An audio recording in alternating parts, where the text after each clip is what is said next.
لا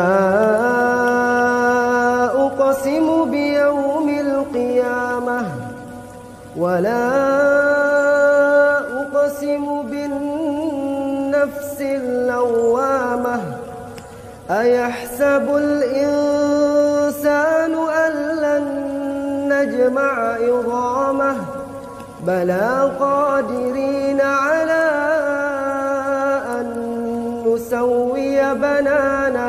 أعوذ بالله من الشيطان الرجيم. بسم الله الرحمن الرحيم. واستبق الباب وقدت قميصه من دبر وألف يا سيدها لدى الباب قالت ما جزاء من أراد بأهلك سوءا إلا أن يسجن وعذاب أليم. قال هي راودتني عن نفسي وشهد شاهد من أهلها إن كان قميصه قد من قبل فصدقت وهو من الكاذبين وإن كان قميصه قد من دبر فكذبت وهو من الصادقين. فلما رأى قميصه قد من دبر قال إنه من كيدكن إن كيدكن عظيم. يوسف أعرض عن هذا واستغفري لذنبك إنك كنت من الخاطئين. صدق اللہ مولانا العظیم.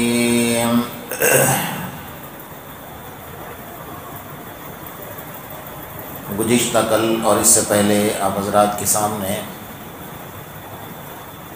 سورہ یوسف کی 28 نمبر کی آیت کا آخری جملہ، آخری جز ان کیدکن عظیم، اس کے اوپر گفتگو چل رہی تھی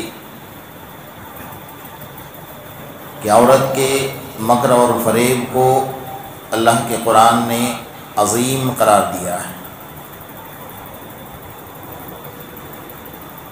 جبکہ شیطان کے مکر و فریب کو کمزور ان کید الشیطان کان ضعیفا کہا ہے۔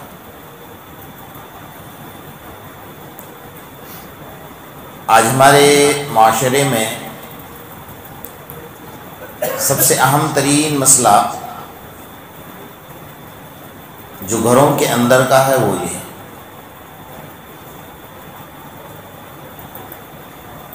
ایک عورت دوسری عورت کو برداشت نہیں کر سکتی۔ اس میں ایک سب سے اہم ترین ذمہ داری گھر کے بڑے آدمی کی ہوتی ہے، اور شریعت نے، اسلام نے گھر کو سنوارنا، گھر کو سنبھالنا اور گھر کو لے کر چلنا، اس کی ذمہ داری ہر گھر کے بڑے آدمی پر دی ہے۔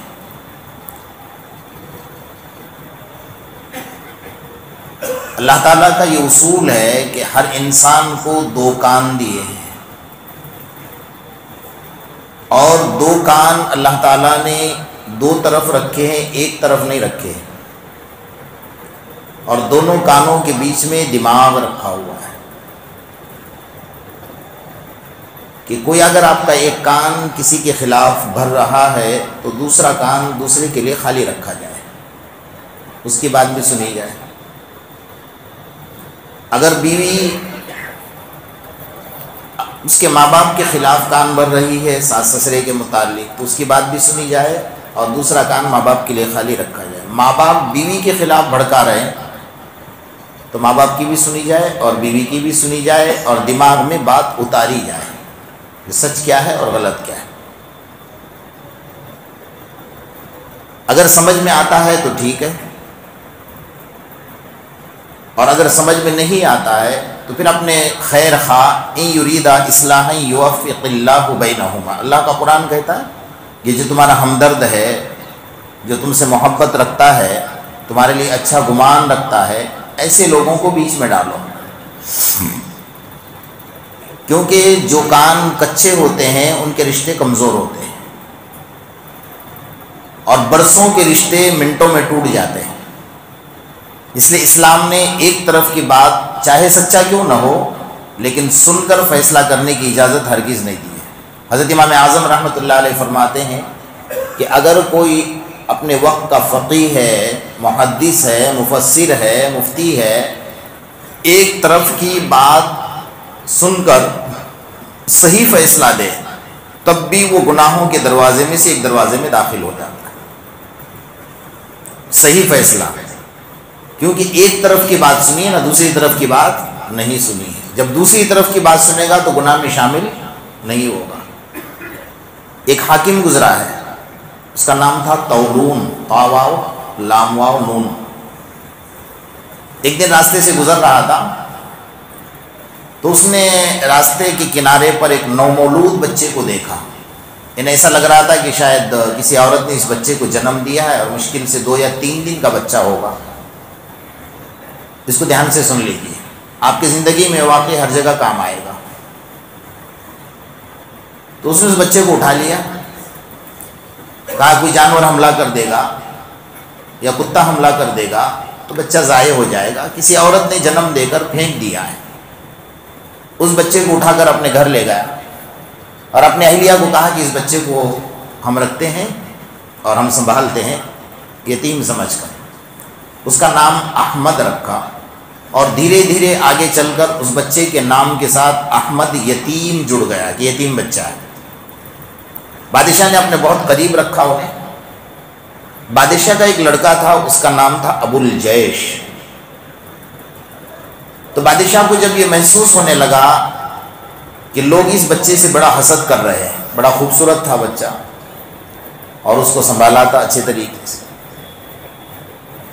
تو لوگوں میں یہ بات بھی پھیل گئی کہ یہ اس کا حقیقی بچہ نہیں ہے بلکہ منہ بولا بیٹا ہے۔ اس حاکم نے اپنے بیوی سے یہ کہا کہ اس بچے کا خیال رکھنا، اور اپنے بیٹے ابو الجیش سے بھی کہا کہ اس بچے کو اونچے منزل پر رکھنا، اونچے مرتبے پر رکھنا، اور میرے دنیا سے جانے کے بعد بھی اس کو جیسا میں رکھتا تھا اس طریقے سے تمہیں رکھنا ہے۔ یہ وصیت کر کے حاکم کا انتقال ہو گیا۔ اب اس کے انتقال کے بعد اس کا بیٹا ابو الجیش اس کی مسند پر بیٹھا، اس نے بھی باپ کے وصیت کے مطابق اس بچے کو احمد یتیم کو بڑے اونچی پوزیشن پر رکھا اور صحیح طریقے، اور وہ فرما بردار تھا۔ ایک دن کوئی چیز کی ضرورت پڑی تو اس کے پاس چابی دی اور یہ کہا کہ میرے فلاں فلاں جو میرا پرائیویٹ روم ہے اس روم کے اندر پیچھے کے دروازے سے جاؤ، یہ اس کی چابی ہے اور ایک چیز وہاں رکھ کے وہ لے کر آ جاؤ۔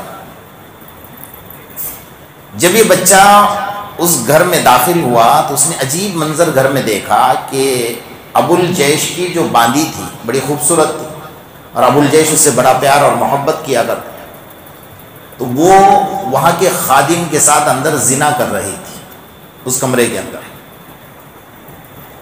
اب یہ دیکھ کر ہکا بکا ہو گیا، یہ جو احمد یتیم بچہ تھا نا، بہرحال وہ گیا اور وہاں سے وہ جو چیز لینی تھی وہ لی اور چلا گیا اور جا کر ابو الجیش کے ہاتھ میں دیا۔ لیکن اس کی تربیت یہ تھی کہ اس نے پردہ پوشی کی، اس کے باندی کے بارے میں اس کو کچھ بتایا نہیں، اتنی بڑی بات تھی۔ اب یہ باندی جو ہے، یہ ان کیدکن عظیم، جو اللہ نے کہا نا کہ عورت کا فتنہ بڑا خطرناک ہے، اس پر یہ بات بڑی پوری فٹ ہو جاتی ہے۔ اب یہ جو باندی نے دیکھا کہ اب اس نے مجھے دیکھ لیا ہے تو میری خیر نہیں ہے، اس نے اس کو پھنسانے کی کوشش کری، اس احمد یتیم بچے کو، اور جو حرکت وہ دوسرے خادم کے ساتھ کر رہی تھی وہی حرکت اس کے ساتھ کرنے کی کوشش کی، لیکن یہ بچہ بچا رہا۔ اس نے کہا قال معاذ اللہ، میں اللہ کی پناہ لیتا ہوں، میں یہ کام کبھی نہیں کر سکتا۔ تو اب باندی گھبرا گئی کہ یہ پھنس نہیں رہا ہے میرے چکر میں، اور میری بات اگر وہاں چلی گئی تو معاملہ ٹیڑھا ہوگا۔ اسی درمیان میں ابو الجیش نے دوسرا نکاح کیا، یہ باندی تو تھی، اب جب نکاح ہوا تو محبت بھی بڑھ گئی، تو باندی کے ساتھ جو پیار محبت تھا نا اس میں کمی آئی۔ تو کمی جیسے آئی تو اس کے دماغ میں یہ بات فٹ ہو گئی کہ احمد یتیم نے شاید میرے بات اس کو بتا دی ہے، اس لیے اس کا رجحان میری طرف سے کم ہو گیا ہے۔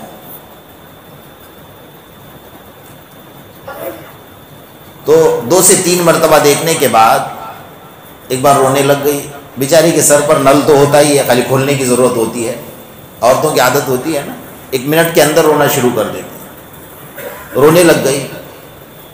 تو ابو الجیش نے پوچھا کیوں رو رہے ہو، کیا بات بنی؟ کہا مجھے شرم آ رہی تھی آپ کے سامنے بات کرنے کے لیے۔ بات دراصل یہ ہے کہ ایک دن احمد یتیم کمرے میں آیا تھا اور اس نے ساتھ میرے عزت کے ساتھ کھیلنے کی کوشش کی، الزام ڈال دیا۔ اس نے کہا ایسی بات کہاں؟ اب اس کے تو آنکھوں میں خون اتر آیا، وہ گیا اپنے مسند پر بیٹھا اور ان کا جو جلاد تھا اس کو بلایا اور کہا کہ میں ایک شخص کو برتن لے کر بھیج دوں گا اور یہ کہوں گا کہ اس میں کستوری بھر دینا، تو آپ اشارے میں سمجھ جانا کہ اس کی گردن کاٹ کر جو ہے اس پلیٹ کے اندر میرے پاس لے کر آ جائے۔ یعنی احمد یتیم کو برتن دیا کہ جاؤ وہاں سے کستوری بھر کر لے آؤ۔ یہ گیا، جب جا رہا تھا نا تو راستے میں وہ ملا جو باندی کے ساتھ زنا کر رہا تھا، اس کا خادم۔ کہاں جا رہے ہو؟ کہا کہ بھئی ابو الجیش کا حکم ہے فلاں جگہ سے جانا ہے اور وہاں سے کستوری بھر کر لانا ہے۔ کہا یہ کام میں ہی کرتا ہوں، لے لو۔ اللہ کی حکمت تو دیکھیے، اللہ جب بچانے پر آتا ہے نا تو کس طریقے سے بچاتا ہے۔ تو جس نے اس عورت کے ساتھ باندی کے ساتھ زنا کیا تھا وہی سامنے آیا، کہا کہ لاؤ پلیٹ مجھے دے دو، میں یہ کام کر لیتا ہوں، میں لے کر آتا ہوں، کیونکہ وہ بھی خادم تھا یہاں کا۔ کہا لے لو کوئی بات نہیں، وہ گیا۔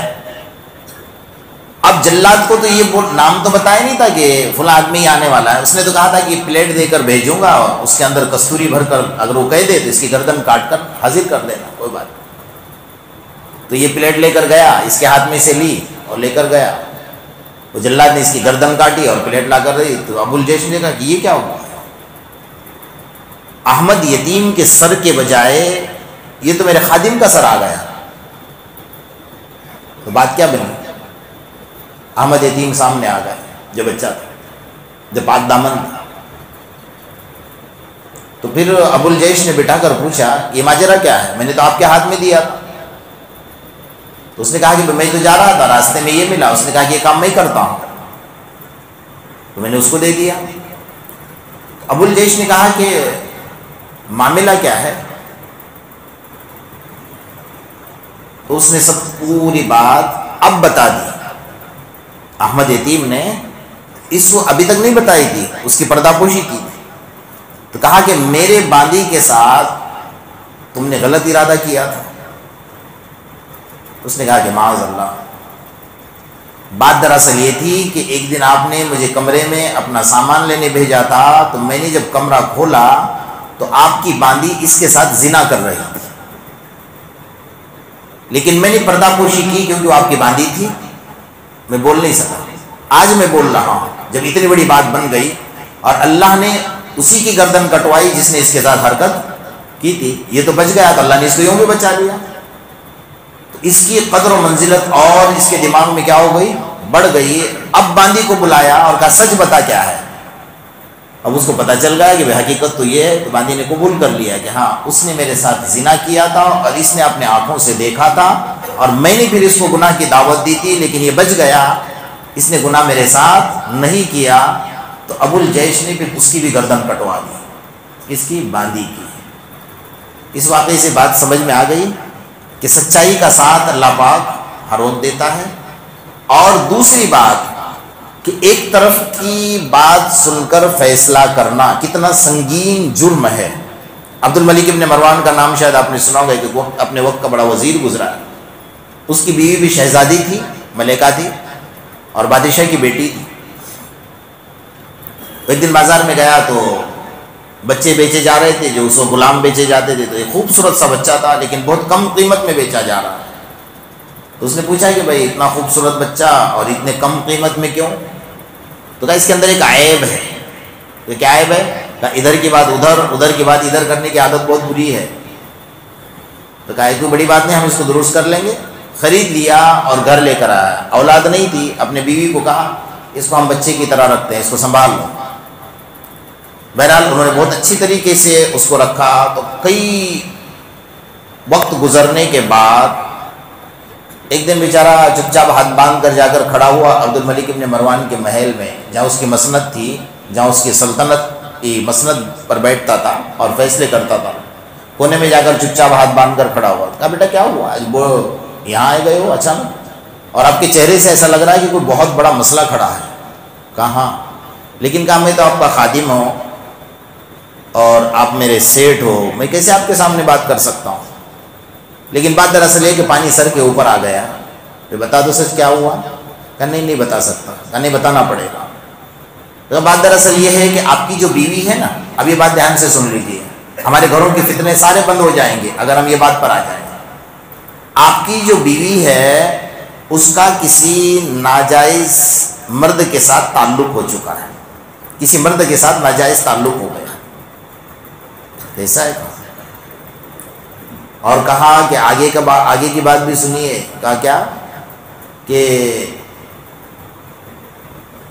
وہ جب آپ گھر جائیں گے نا رات میں تو آپ کی گردن کاٹنے کے لیے آنے والی ہے, یہ بھی سمجھا. کہا ٹھیک ہے. ایسی بات کہاں, اب یہاں ہو گیا. اب وہاں چلا گیا بیوی کے پاس. وہاں جا کر بھی چپ چاپ کھڑا رہا. تو ہاتھ باندھ کر تو بیوی نے دیکھا کہ بیٹا کیا ہوا, آج وہ آپ کے چہرے سے ایسا لگ رہا ہے کہ کوئی بہت بڑا مسئلہ آپ کے ساتھ کھڑا ہوا, کوئی ٹینشن ہے. کہاں بہت بڑا مسئلہ ہے. کہا کیا ہے. کہا کہ میں نہیں بول سکتا, میں آپ کا خادم ہوں, کیسے بتا سکتا ہوں. نہیں کہا بتاؤ جو ہے. کہا آپ کے جو شوہر ہے نا اس کا کسی اجنبی عورت کے ساتھ ناجائز تعلق ہو گیا ہے اور کل ہی نکاح بھی ہونے والا ہے.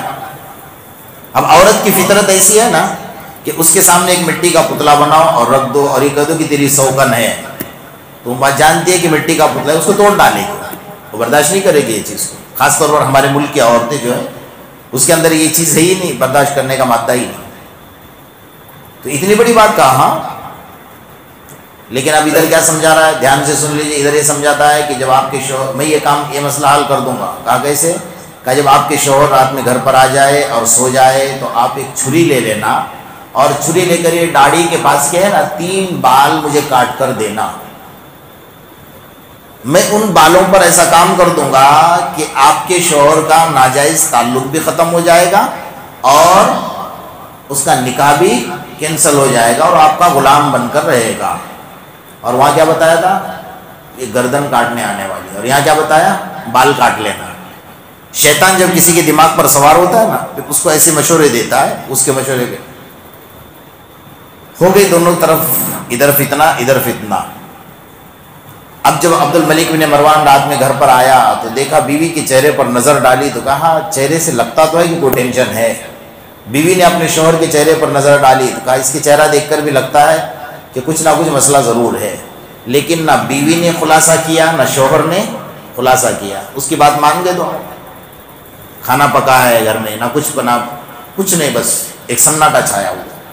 بیچارہ بیڈ روم میں گیا, نیند کہاں سے آنے کی, گلا کٹنے والا ہے, آئے گی نیند.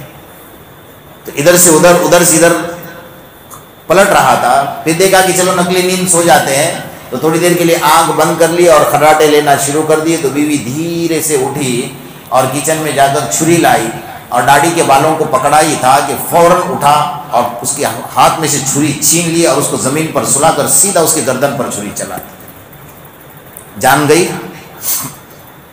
ادھر سے خاندان والے کھڑے ہو گئے, وہ بھی شہزادی تھی, بادشاہ کی, جان کے بدلے جان.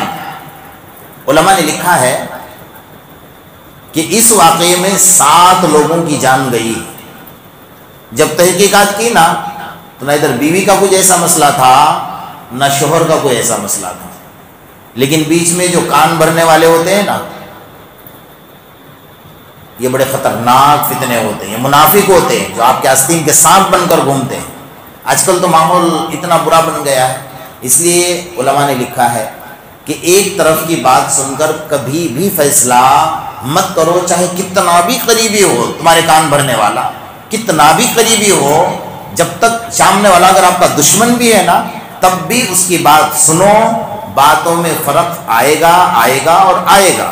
اگر یہ ڈمبال ٹورنامنٹ والے کو کوئی یوں کہہ دے کہ بھائی میں لمبایت گیا تھا اور وہاں کے آدمی نے میری آنکھ پھوڑی ہے اور یہ آنکھ میں لے کر آیا ہوں، تو کہا ہے بھروسہ مت کرنا صابری مسجد والوں، وہاں جا کر تحقیقات کرو تو پتہ چلے گا کہ سامنے والے کی 2 آنکھیں نکال کر آیا، تب اس کی ایک نکلی ہوئی ہے۔ لیکن پتہ کب چلے گا؟ جب آپ تحقیقات کرو گے نا تب پتہ چلے گا نا، بغیر تحقیق کے تو پتہ نہیں چلنا ہے۔ اس لیے تحقیقات بہت ضروری ہے۔ اور آج کے ماحول میں آج تو بیچارے میاں بیوی بھی ہنسی خوشی رہتے ہیں، وہ بھی لوگوں سے دیکھا نہیں جاتا، اللہ بہت پیار محبت کر رہے ہیں۔ بھئی اللہ نے ان کے اندر پیار محبت تو رکھا ہے، حسین جوڑا ہے، آسمان سے بنا ہوا جوڑا ہے، اللہ چاہتا ہے کہ ان کے اندر پیار محبت رہے۔ ہم کیوں چل رہے ہیں؟ ہم کیوں حسد کر رہے ہیں؟ بھائیوں میں محبت ہے، لوگوں کو حسد ہے، یہ بہت مل جل کر رہتے ہیں۔ رشتہ داروں میں محبت ہے، لوگوں کو حسد ہے۔ اور حسد اتنی بری چیز ہے نا کہ اس کو موت کی ضرورت نہیں ہے، کہ سب سے پہلا گناہ ہے جو آسمان پر ہوا ہے، جو شیطان نے آدم کے ساتھ حسد کیا، اور سب سے پہلا گناہ ہے جو زمین پر ہوا ہے، جو حابیل قابیل کے درمیان میں حسد پیدا ہوا۔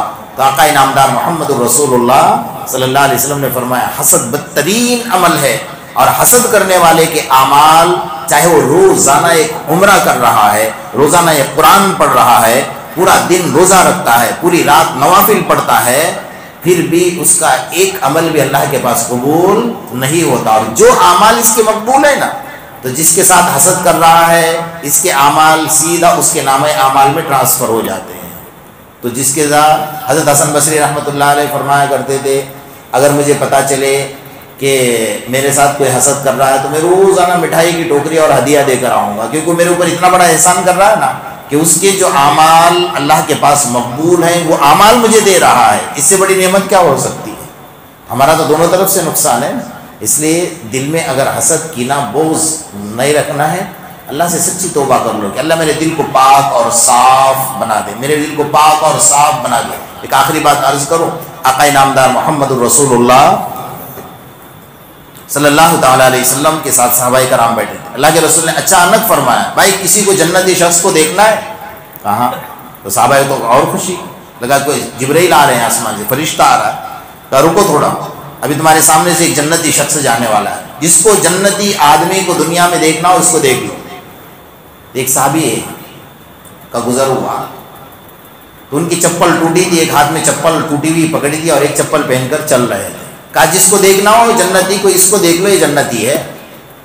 حضرت ابو ہریرہ چھوٹے سے تھے نا، تو انہوں نے کہا اللہ کے رسول صلی اللہ علیہ وسلم مجھے اجازت دے دیجیے، میں ان کے گھر سوؤں گا جا کر آج رات میں۔ تو کہا ان سے اجازت لو، جن کے گھر سونا، مجھ سے کیوں لیتے ہو؟ تو انہوں نے ان کو پوچھا کہ مجھے آپ کے گھر سونا ہے۔ کہا سو جاؤ، کوئی نہیں، میں اکیلا ہوں، میرے ساتھ کوئی نہیں۔ حضرت ابو ہریرہ چھوٹے سے تھے نا، تو سبھی پیار کرتے تھے ان سے، تو حضرت ابو ہریرہ سوئے نہیں بلکہ چادر منہ پر ڈال کر دیکھ رہے تھے کون سا عمل رات میں کرتا ہے کہ میرے آقا نے فرمایا کہ جنتی ہے، بس یہ کرنے کے، یہ دیکھنے کے لیے۔ تو دیکھا کیا کہ پوری رات عشاء پڑھ کے خراٹے لے کر سو رہے تھے، تہجد بھی نہیں پڑھی، ہاں فجر میں اٹھے نماز پڑھی۔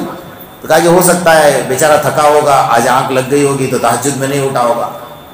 تو دوسرے دن واپس کہا کہ آج مجھے واپس آپ کے یہاں سونا ہے۔ کہا سو جاؤ۔ دوسرے دن پھر تہجد نہیں پڑھی، تیسرے دن بھی یہی ماجرا۔ تو حضرت ابو ہریرہ، اللہ کے رسول آپ نے اس کو جنتی فرمایا؟ وہ تو رات میں عشاء پڑھ کر خراٹے لے کر سوتا ہے، صبح فجر میں اٹھتا ہے، رات میں تو کوئی ایسی عبادت میں نے دیکھی نہیں کہ جس کی وجہ سے اس کو جنتی قرار دیا۔ اللہ کے رسول صلی اللہ علیہ وسلم نے فرمایا کہ بیٹا جنتی ہونے کی بشارت میں نے نہیں دی ہے، میری زبان کو میں اس وقت تک حرکت نہیں دیتا ہوں جب تک کہ جبرائیل مجھے کوئی چیز بتاتے نہیں ہیں، اور جبرائیل اس وقت تک نہیں آتے جب تک کہ میرا اللہ انہیں نہیں بتاتا۔ تو اللہ نے بتایا تو میں نے بتا دیا۔ اللہ کے رسول صلی اللہ علیہ وسلم نے بلایا، کہا تم کون سا عمل کرتے ہو کہ مجھے اللہ نے کہہ دیا کہ جنتی ہے؟ تو انہوں نے کہا اللہ کے رسول میں کچھ بھی نہیں کرتا ہوں، اتنا ضرور کرتا ہوں کہ صبح کی نماز پڑھ کر اللہ سے دعا کرتا ہوں اللہ میرے دل کو حسد کینہ سے پاک رکھ دے، اور رات میں سوتے ہوئے 2 رکعت نماز پڑھ کر سوتا ہوں اللہ کسی کے بارے میں میرے دل میں حسد کینہ آنے مت دے، میرے دل کو پاک اور صاف رکھ دے۔ بس اللہ نے کہا کہ جس کا دل پاک ہے جنت بھی پاک ہے، یہ جنتی ہے۔ تو اس لیے اپنے دل کو کیا کرو، پاک اور صاف۔ کسی کے بارے میں دل میں حسد کینہ بغض آئے نا تو اپنے آپ پہ ملامت کرو کہ تو اتنا برا کیوں بن گیا کہ تیرے اندر حسد اور کینہ اور گندگی بھر گئی، تو اللہ کے لیے ہے نا میرے پاس، تو تیرے اندر یہ گندگی کیوں آ گئی؟ تو اپنے دل کو پاک اور صاف رکھو۔ اللہ پاک ہم سب کو عمل کی توفیق نصیب فرمائے۔ بسم اللہ الرحمن الرحیم وإلہکم الہ واحد لا الہ الا هو الرحمن الرحیم اللہم صلی علی محمد وعلی آل محمد کما صلیت علی ابراہیم وعلی آل ابراہیم انک حمید مجید اللہم ربنا آتنا فی الدنیا حسنہ وفی الآخرۃ حسنۃ وقنا عذاب النار۔ اے الہ العالمین ہم تمام کے صغیرہ اور کبیرہ گناہوں کو معاف فرما۔ اے اللہ جو گناہ جان بوجھ کر نہ جانے کیے اسے بھی معاف فرما۔ اے اللہ جو گناہ رات کے اندھیرے یا دن کے اجالے میں کیے اسے بھی معاف فرما۔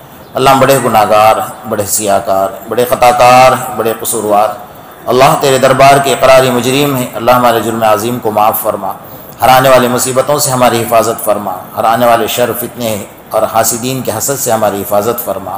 یا اللہ ہمارے ملک کی حفاظت فرما، ہمارے مساجد، مدارس، خانقاہ اسلامی نشانیاں، حرمین شریفین اور تبلیغی جماعت کی حفاظت فرما۔ جو اس کی حفاظت کر رہے ہیں تو ان کی بھی حفاظت فرما، ہمارے ماں بہنوں کی عزتوں کی حفاظت فرما، ہمارے بچوں کی، جوانوں کی، بوڑھوں کی حفاظت فرما۔